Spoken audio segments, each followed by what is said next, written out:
গল্পের নাম ধৈর্যশীল হরিণ। এক ঘন জঙ্গলে মায়া নামের এক শান্ত স্বভাবের হরিণ ছিল। মায়া খুবই বুদ্ধিমান ছিল এবং সে সবসময় শান্ত থাকার চেষ্টা করত। একদিন বনে একটা শিকারী ঢুকলো হরিণ ধরার জন্য। তার হাতে ছিল একটা তীর ধনুক। বনের সব প্রাণীরা ভয়ে ভয়ে কাঁপতে কাঁপতে পেছনের পথে হাঁটতে লাগলো। কিন্তু মায়া তাড়াতাড়ি এক ঝোপের মধ্যে লুকিয়ে গেল, শিকারী যাতে তাকে না দেখতে পারে।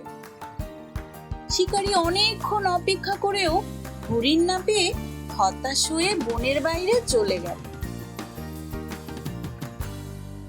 মায়াও আস্তে আস্তে ঝোপের ভেতর থেকে বের হয়ে বনের দিকে ফিরে এলো। সবাই তাকে দেখে খুব খুশি হলো।